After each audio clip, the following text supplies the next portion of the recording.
Hey there again, folks. Welcome back to The Lost Crown. There has been a settlement in this harbour since Neolithic times.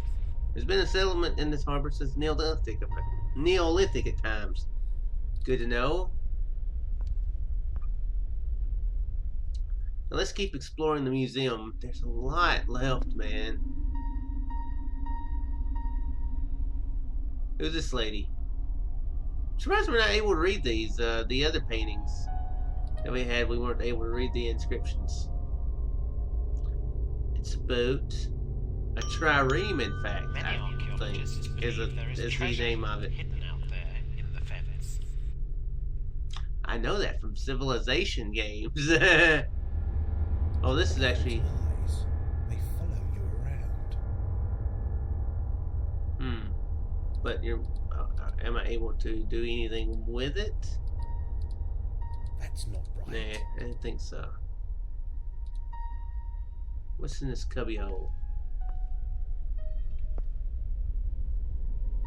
Is there anything in the... Oh, there's an elephant. Hello, elephant. Oh, here's a book. Oh, no. Oh, no! Oh, hey, we know that book. Oh, no. No! Tons of reading! Who were the Anglo-Saxons? You know what, guys? I will tell you who the Anglo-Saxons are in just a few moments. Give me just a moment. Or a few. Okay, yeah, this is just a book talking about some of the Anglo-Saxon stuff. I didn't look at... Oh. Okay, there was this picture right here. I thought if I clicked on it, it would possibly do something, but I was incorrect. Okay, so that's that. Okay, that's that. Okay. Okay. Oh, okay. All that is the same book. Okay, well, that's not a bad thing. You know, hopefully I didn't sound like really annoyed when I mentioned no more reading. Because this is a Let's Play, I'd read these things regardless, you know, if I was playing it, you know, if I was recording or not. It's not the most entertaining video though. So that was the only problem of that.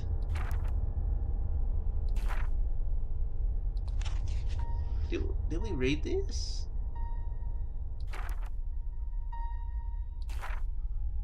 No, we haven't. Okay. Be back in just a moment.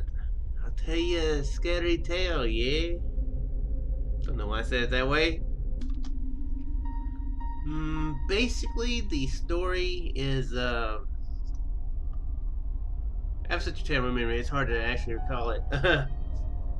By just, you know, saying, basically, these two, the couple, loved each other. They couldn't get together because their parents, the guy went out to sea, the girl wasn't happy. She did a curse thingy, and then she saw an image of the dude dead, and he happened to be dying at that. Well, not, he was in a shipwreck at that point, and his parents just near port. His parents wouldn't let him see her to be married, so he wound up dying. Then she never knew that for a year. A horseman showed up, looked like him, took her, yada yada yada. She fell off the horse, died, and yeah, pretty much a story there. You guys can read these if you want. I'm The Lost World of Doggerland. What the crap is Doggerland? Is that the guy from the Never-Ending Story? But anyway, I will read this and report my findings in just a moment. To be honest, these aren't really the most important things in here, but you know, I will. If it's not worth me mentioning it, I will at least do the pages to where you can read it on your own. You can pause the video and read it on your own. Be right back. Okay, there was actually only two other books that I had to read. Here is Doggerland.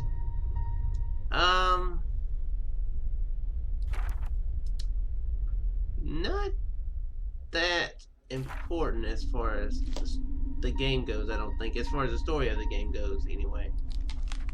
But this Olden Families of Anglia is interesting.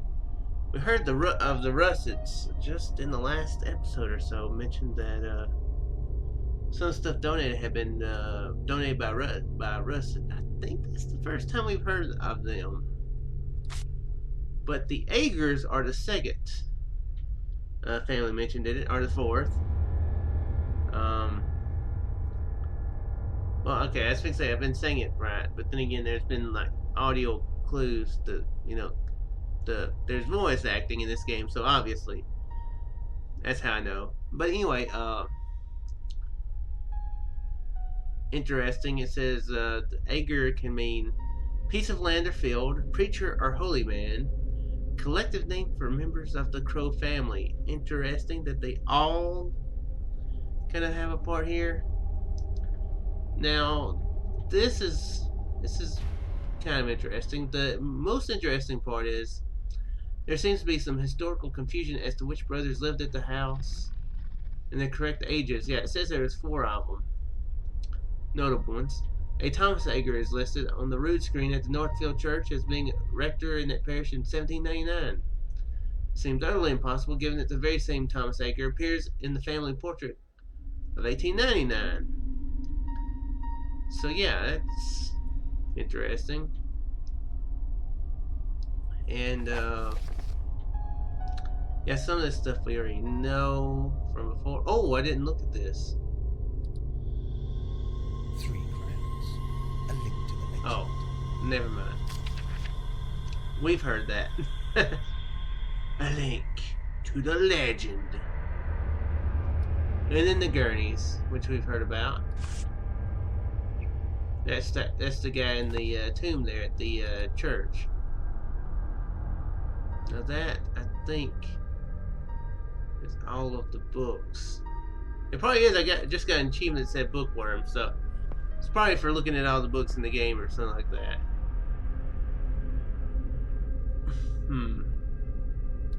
So let's continue checking out the museum. I will say one thing. One thing that's really annoying about this game is the sound effects.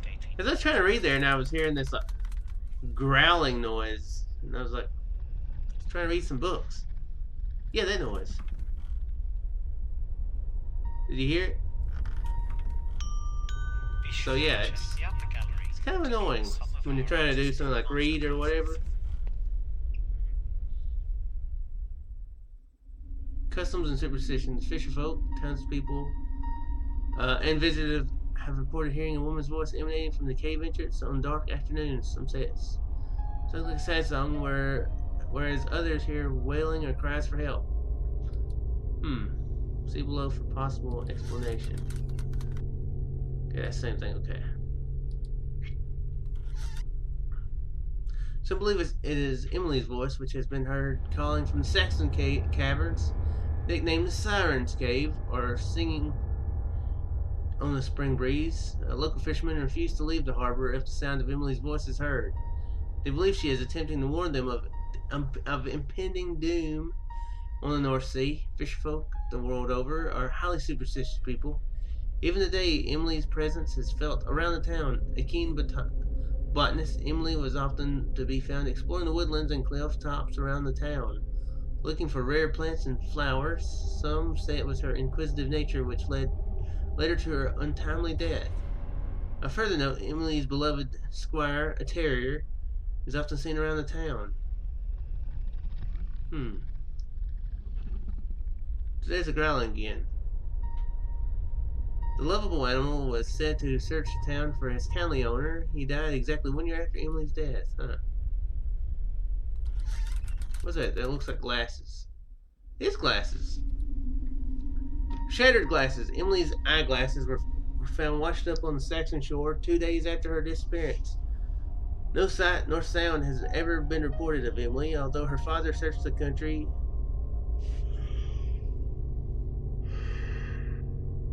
county for many years. What did happen to Emily? Was she abducted? Did she wander into the Saxon caves and lose her way? Abducted by aliens? Is that what they're saying? That's a twist. Did she fall from the cliff top by the old boat store? Emily's departure may always be a mystery. I believe I just moved my webcam. I bumped the wire. I don't think I moved it.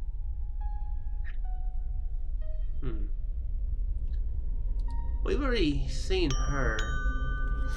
The museum will be closing in 10 minutes. Good night, ladies and gentlemen. What? I heard him, but what? Life and times of a Saxon building. All the buildings of Saxon have undergone many changes over the passing centuries. None more so than the humble harbor cottage.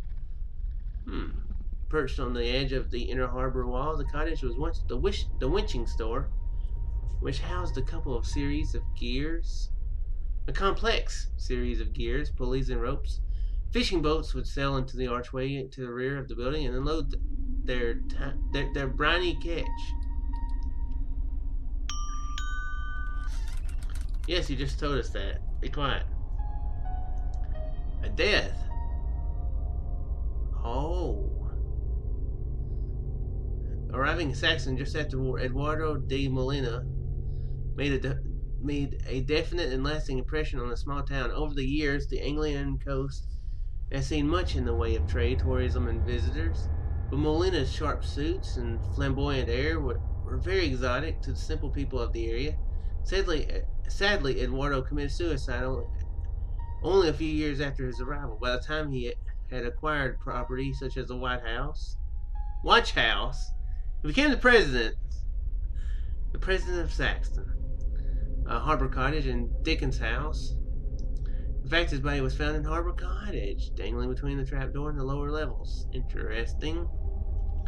It is not known why Eduardo had chosen to hang himself in such a fashion, but local gossip hinted that he had experienced a great disappointment a few days before his death. It is believed that he had been searching for something connected with his family or business, so one of these pictures is probably him, isn't it? Badoom! Oh. Yeah, actually, that's probably where it was, wasn't it? Yes, we know! Be quiet. Silence, guys. Silence. It's a virtue. Get virtuous. The new video panels can be found in the butterfly room and upper gallery.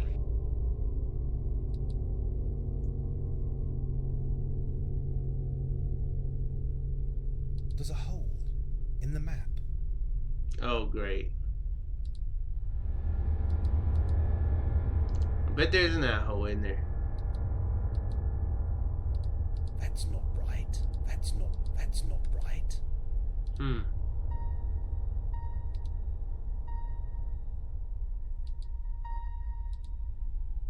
Hidden treasures of the Anglo-Saxons. Sorry, my throat is not the strongest this morning. What has to do with me being a bit sleepy. Each year, hundreds of would-be treasure hunters flock to the seaside town of Saxon to look for legendary Anglo-Saxon treasures, rumored to litter the countryside around the town. Some believe that a third, undiscovered Saxon crown may be hidden in the watery Finlands, deep woods, endless caverns, or sandy beaches. It is known that 3 Anglo-Saxon warriors ruled this area of England from the 5th century to an unknown date.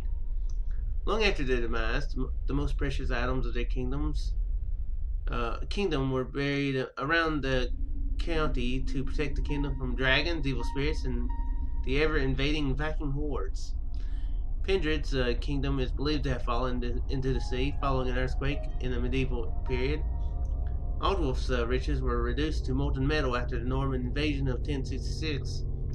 The same was thought of Ganwulf's riches, until the discovery in the 19th century of the Ganwulf sacks and a battle helmet. So I guess that's what the helmet was, wasn't it? The former in the water of the Great Fen, the latter exposed by the high spring tides. The survival of these items suggests that many of Ganwulf's treasures including his legendary crown, may remain undiscovered in the lands around Saxon, like his father and brother. Ganwolf's treasures will have been buried, but survived discovery by bandits, the church, or destruction by the sea. Tantalizing thought of finding the crown has proven too much for some. The town and surrounding countryside finds itself infested with treasure hunters each spring. It is interesting to note that people local to Anglia have never gone looking for the hidden treasures. Even in times of great need and poverty, old superstition believes that a great catastrophe will befall the town of Saxon if Ganwolf's crown is removed from its resting place.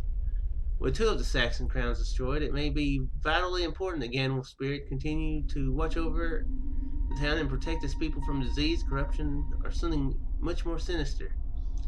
The old ways of Anglia saw dragons, warlocks, and beasts terrorizing the humble farmers and fisherfolk.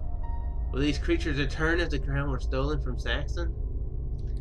That would be quite dramatic if it did. We are aware. Please stop with yourself. Museum is open from 11 a.m. to 6 p.m. except on public holidays.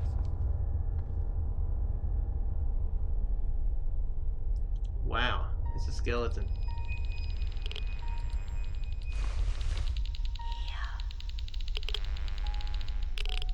Oh yeah, there's definitely some activity going on there. Does he have anything to say for himself? Oh, that bar is all the way up.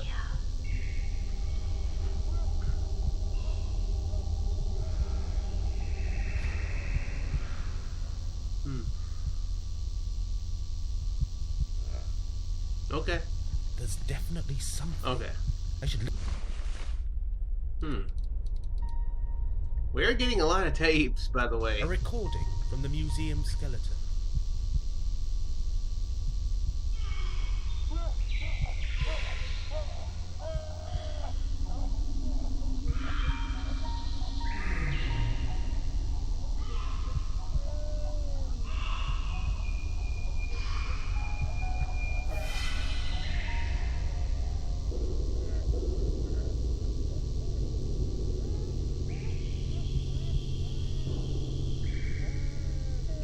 Drums?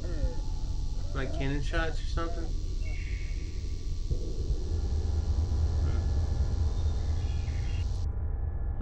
Interesting.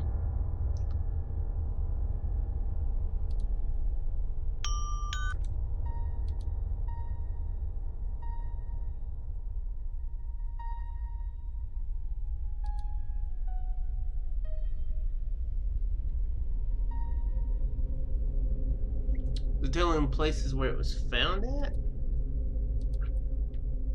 Who has a Mr. Man years of intense?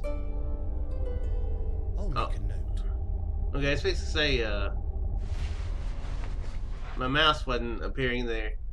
Years of intense investigation by Anglian police forces found no substantial clues as to the identity of the mysterious man when it was killed. The body, now in skeletal form, is on show in Saxon Museum along with a few items connected with the case. We're still hopeful that the identity of the poor soul will be revealed, so his body may be laid to rest. More recent times, facial reconstruction science has enabled us to suggest the appearance of the man based on his bone structure. Genetics and forensics discovered at the crime scene. We need your help. Can you assist Anglian police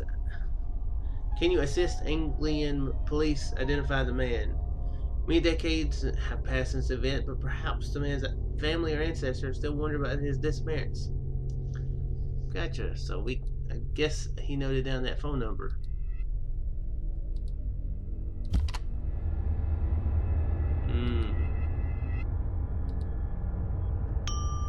I'm going to need those items, aren't I? Do browse the library for books about Saxton and beyond.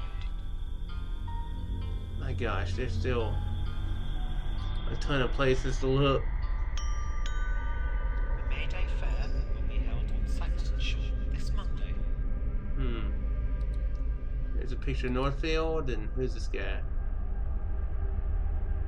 I don't know who that guy is. Okay. Oh, okay, that's that. Okay, gotcha. Just pass right through and it does. Okay, gotcha. Ah, and we're back at the beginning. Okay, well, I'm gonna go ahead and call the episode here. I believe the museum will be closing very shortly, so we're going to have to be going around here at night, I'm assuming. So in the next episode, I just noticed Don't forget to explore the mysteries surrounding the the skies up there. skeleton. But anyway, so yeah, I'm guessing we'll either have to figure our way back into the museum at night, or somehow maybe we'll just be able to do it. I'm not sure. So we're gonna have to figure that out in the next episode. I do sincerely hope you guys enjoyed, and I'll see you next time. Farewell.